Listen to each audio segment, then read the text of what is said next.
Friends, എല്ലാവർക്കും നമസ്കാരം. നമ്മുടെ ഇഷ്ടപരമ്പരയുടെ പുതുപുത്തൻ വിശേഷങ്ങളിലേക്ക് ഏവർക്കും സ്വാഗതം. അങ്ങനെ അലോക് അനുവിനോട് പറയാണ്, നീ എന്നോട് ക്ഷമിച്ചു എന്നൊരു വാക്ക് പറയാതെ ഞാൻ ഈ വീട്ടിൽ നിന്ന് പോകുന്ന പ്രശ്നമില്ല എന്ന് പറഞ്ഞ് അവിടെ തന്നെ ഇരിപ്പുറപ്പിക്കുകയാണ്. അപ്പം അനു എന്ത് ചെയ്യണമെന്നറിയാതെ സങ്കടപ്പെട്ട് നിൽക്കുക. പെട്ടെന്നാണ് അനുവിനെ നമ്മുടെ മീനു വിളിക്കുന്നത്. ഈ അനുമോളിത് എവിടെ പോയി കിടക്കുക എന്നും പറഞ്ഞ് വീണ്ടും വീണ്ടും വിളിക്കുക. അനു മോളെ ബാ, ദേ അടയെടുത്ത് വെച്ചിരിക്കുന്നു, വന്ന് കഴിക്കുക എന്നിങ്ങനെ വിളിച്ച് പറയണം കേട്ടോ. അതോട് കേൾക്കുമ്പോഴത്തേക്കും നമ്മുടെ അനുവിന് ആകെ ടെൻഷനാവുക. അതേ പ്ലീസ് അലോക്, നീ ഒന്ന് പോകുന്നുണ്ടോ? നിനക്ക് എന്താ പറഞ്ഞാൽ മനസ്സിലാകാത്തത്? ഇപ്പൊ ആരെങ്കിലും നിന്നെ കണ്ടാലത്തെ അവസ്ഥ എനിക്കത് ചിന്തിക്കാൻ പോലും പറ്റുന്നില്ല.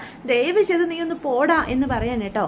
അലോക് പറയും, അനു നീ ഇല്ലാതെ എനിക്ക് ജീവിക്കാൻ പറ്റില്ല. അത് എത്ര തവണ ഞാൻ നിന്നോട് പറഞ്ഞ് മനസ്സിലാക്കാൻ നോക്കി.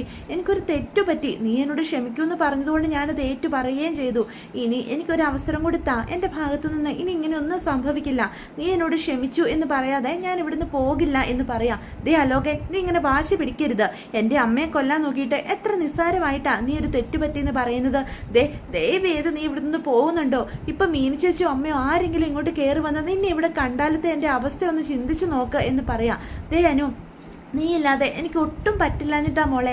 നീയില്ലാതെ എനിക്ക് മുന്നോട്ട് പോകാനേ സാധിക്കില്ല. നിന്നോടുള്ള ഒപ്പമുള്ളൊരു ജീവിതം മാത്രമേ ഈ അലോക് ഇത്രയും കാലത്തിനിടെ ഇത്ര ആത്മാർത്ഥതയോടെ ആഗ്രഹിച്ചിട്ടുള്ളൂ. അത് നഷ്ടപ്പെടുത്താൻ എനിക്ക് ഒരിക്കലും സാധിക്കില്ല. ദയവ് ചെയ്ത് നീ ഒന്ന് മനസ്സിലാക്കുക.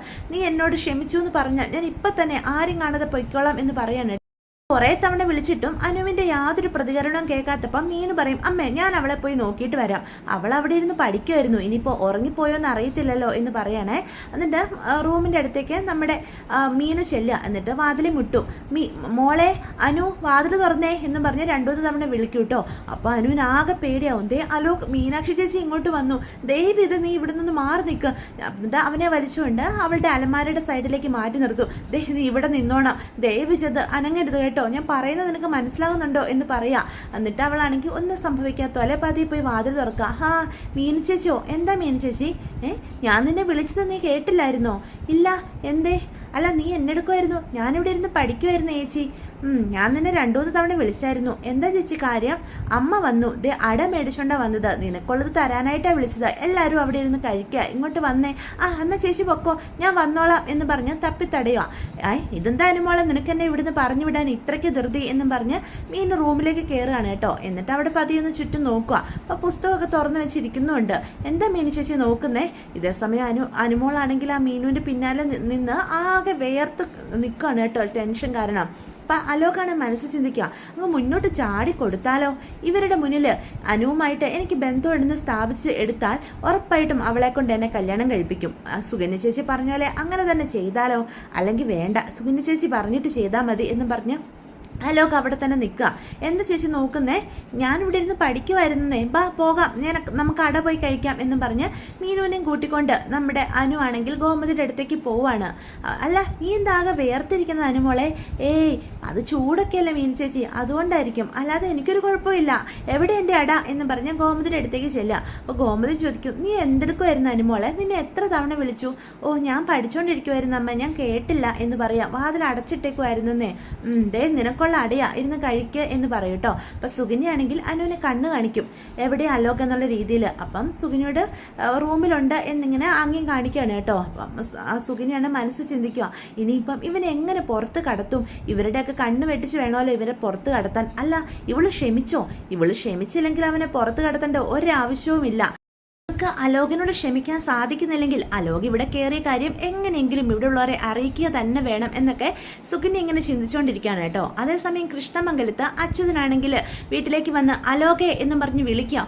അലോകെ, എടാ അലോകെ, നീ ഇത് എവിടെയാ എന്ന് പറഞ്ഞ് വിളിച്ചു പോവാ. ഇവനിത് എവിടെ പോയി കിടക്കുന്നു? അപ്പൊ രാജശ്രീ അച്യുതന്റെ ഈ ശബ്ദം കേട്ടുകൊണ്ട് അങ്ങോട്ട് വരിക. എന്താ അച്യുവേട്ടാ, എന്തിനാ അലോകിനെ കിടന്ന് വിളിക്കുന്നേ? അല്ല രാജശ്രീ, അലോക് എന്തേ? ഒരാവശ്യത്തിന് അവനെ നോക്കി കാണത്തില്ലല്ലോ, എത്ര സമയമായി ഞാൻ കിടന്ന് വിളിക്കുന്നു എന്ന് പറയാം. അതിന് അലോക് അവന്റെ റൂമിലുണ്ടായിരുന്നല്ലോ. അല്ല കുറച്ചു മുന്നേ ഇവിടെ ഉണ്ട്, അവനെ കണ്ടതാണല്ലോ എന്ന് പറയാം. എന്നിട്ട് പിന്നെ അവനെന്താ വിളി കേൾക്കാത്തത്? ഞാൻ എത്ര സമയമായി അവനെ കിടന്ന് വിളിക്കുന്നു എന്ന് രാജശ്രീയോട് പറയാം.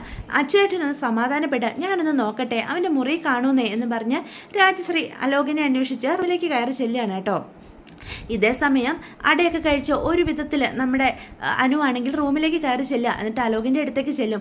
അലോകെ, ദേ നീ എങ്ങനെയെങ്കിലും ഇവിടുന്ന് ചാടി പോകാൻ നോക്ക്, ഇനിയും എനിക്ക് വൈകി ഇങ്ങനെ ടെൻഷൻ അടിക്കാൻ. ഇപ്പം മീനു ചേച്ചിയുടെ കയ്യിൽ നിന്ന് ഒരു വിധത്തിലാണ് നമ്മൾ രക്ഷപ്പെട്ടത്, ഇനി അത് നടക്കുമെന്ന് തോന്നുന്നില്ല എന്ന് പറയാം. ദേ അനു, ഞാൻ നിന്നോട് പറഞ്ഞു കഴിഞ്ഞു, നീ എന്നോട് ക്ഷമിച്ചു എന്ന് പറയാതെ ഞാൻ ഇവിടുന്ന് പോകുന്ന പ്രശ്നമില്ല. നീ എന്നോട് എപ്പോൾ ക്ഷമിക്കുന്നോ അപ്പം വരെ ഞാൻ ഇവിടെ ഇരിക്കും എന്ന് പറയാം. ദേ നീ ഇങ്ങനെ വാശി പിടിക്കരുത് കേട്ടോ. ദേ ഞാനൊരു കാര്യം പറഞ്ഞേക്കാം, എൻ്റെ വീട്ടിലുള്ള ആരെങ്കിലും നിന്നെ എൻ്റെ ഒപ്പം കണ്ടു കഴിഞ്ഞാൽ ആ നിമിഷം ഞാൻ മരിക്കും. അത് ഞാൻ വെറും വാക്ക് പറയുന്നതല്ല, പിന്നെ എനിക്ക് ജീവിച്ചിരിക്കണ്ട.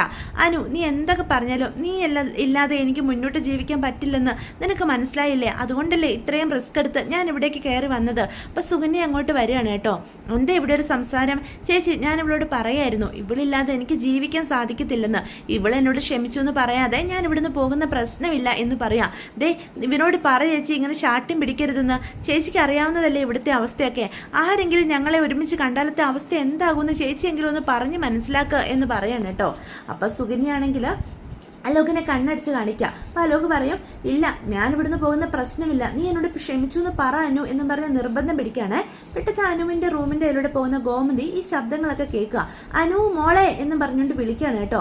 അപ്പോഴത്തേക്കും അനുവാണ് പേടിച്ചു പറിക്കും. ദേ അമ്മ വിളിക്കുന്നു, ഞാൻ ഇനി എന്താ ചെയ്യുക? ഞാൻ ഇപ്പം തന്നെ മരിക്കും. നിനക്കതല്ലേ കാണാൻ ആഗ്രഹം, അതുകൊണ്ടല്ലേ നീ ഇങ്ങോട്ട് ഞാൻ വരണ്ടെന്ന് പറഞ്ഞിട്ടും കയറി വന്നത്. എൻ്റെ വീട്ടുകാർക്ക് മുന്നിൽ എന്നെ നാണം കെടുത്താനായിട്ടല്ലേ എന്നും പറഞ്ഞ് അനുവാണെങ്കിൽ കരയാനായിട്ട് തുടങ്ങുക. അപ്പം സുകന്യ പറയും, ദേ നിങ്ങൾ ഇങ്ങനെ കിടന്ന് വഴക്കുണ്ടാക്കാതെ എന്തെങ്കിലും പരിഹാരം കാണുക വേണ്ടത്. അലോകിന് നിന്നോട് അത്രയ്ക്കും ആത്മാർത്ഥമായിട്ടുള്ള സ്നേഹം ഉള്ളതുകൊണ്ടല്ലേ മോളെ അവൻ ഇങ്ങനെ നിന്റെ മുന്നിൽ കിടന്ന് കെഞ്ചുന്നത്. അവനോട് നീ ഒന്ന് ക്ഷമിക്കുക. എൻ്റെ ചേച്ചി അമ്മ വരുന്നുണ്ട്, ഇപ്പം അതിൽ നിന്ന് ഞാൻ എങ്ങനെ രക്ഷപ്പെടുമെന്നൊന്ന് പറഞ്ഞതാ എന്ന് പറയാം. അപ്പം സുകന്യ പറയും, മോള് പോയി വാതിൽ തുറക്കുക, അല്ലാതെ ഗോമതി ചേച്ചി സമ്മതിക്കുമെന്ന് തോന്നുന്നില്ല എന്ന് പറയാണ്. അപ്പോഴത്തേക്കും നമ്മുടെ അനു പോയി വാതിൽ തുറക്കുക.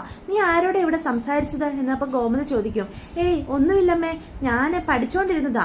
അല്ലല്ല, നീ ആരോടെ സംസാരിക്കുന്ന പോലെ തോന്നിയല്ലോ. അപ്പൊ പെട്ടെന്ന് സുകന്യെ കാണും. ഓ, സുകന്യോടാണോ നീ സംസാരിച്ചുകൊണ്ട് നിന്നത്? അപ്പൊ സുകന്യ പറയും, അതെ ഗോമതി ചേച്ചി, ഞങ്ങൾ രണ്ടും കൂടി ഓരോ കാര്യങ്ങളൊക്കെ പറഞ്ഞ് സംസാരിച്ചുകൊണ്ട് നിന്നതാ എന്ന് പറയേ. പെട്ടെന്ന് അലോക് നിന്ന് ആ സൈഡിൽ നിന്ന് അവിടെ ഇരുന്ന ഒരു പുസ്തകം താഴെ വീഴണം കേട്ടോ. ആ ശബ്ദം കേട്ടിട്ട് ഗോമതി അങ്ങോട്ട് ചെല്ലുക.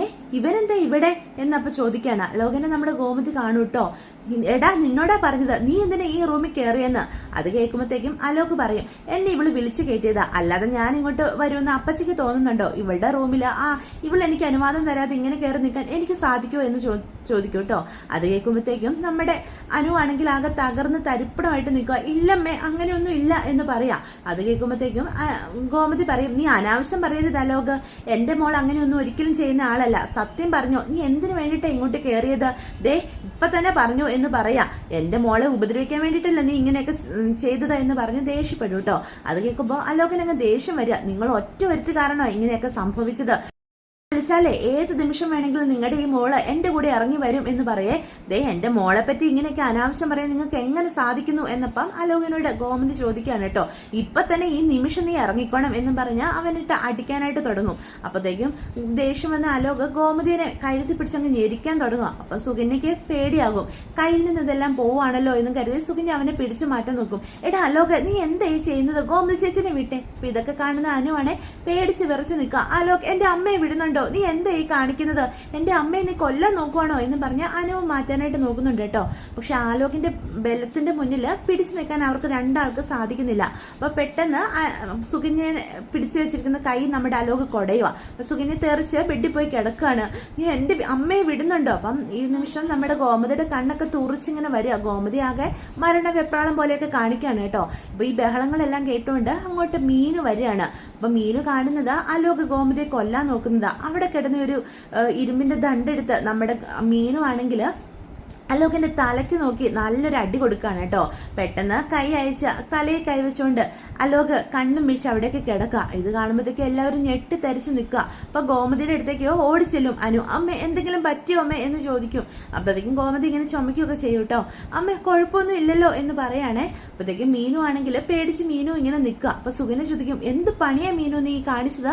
ഇവനെന്തെങ്കിലും സംഭവിച്ചു കഴിഞ്ഞാൽ നമ്മൾ വേണം ഉത്തരവാദിത്തം പറയാൻ എന്നൊക്കെ പറയേ. അപ്പോഴത്തേക്കും അനു പറയും, എൻ്റെ അമ്മയെ കൊല്ലാൻ നോക്കി അവനെ പിന്നെ എന്ത് ചെയ്യണമെന്ന് ചേച്ചി പറയുന്നത്? മീനു ചേച്ചി ചെയ്തത് തന്നെയാ ശരി എന്ന് പറയാണ് കേട്ടോ. അപ്പോഴത്തേക്കും മീനുവിന്റെ മറുപടി ഇല്ലാതെ നിൽക്കുക. മീനു ആണെങ്കിൽ ഓടി ചെല്ലു കേട്ടോ. അപ്പോഴത്തേക്കും ഗോമതി പെട്ടെന്ന് നോർമലാകും. എന്നിട്ട് അലോകിനെ പയ്യെ വിളിക്കും. അലോക്, എടാ അലോകെ എന്നും പറഞ്ഞ് വിളിക്കും കേട്ടോ. അപ്പോൾ ഇതൊക്കെയാണ് നാളത്തെ എപ്പിസോഡിന്റെ വിശേഷങ്ങൾ. അപ്പോൾ വീഡിയോ ഇഷ്ടപ്പെട്ടുവെങ്കിൽ ചാനൽ സബ്സ്ക്രൈബ് ചെയ്യാൻ മറക്കരുത്, ലൈക്കും ഷെയറും ചെയ്യാനും മറക്കരുത് കേട്ടോ. നിങ്ങളുടെ അഭിപ്രായങ്ങൾ കമന്റ്സ് വഴി എന്നെ അറിയിക്കാനും മറക്കരുത്. അപ്പോൾ എല്ലാവർക്കും ഗുഡ് ബൈ.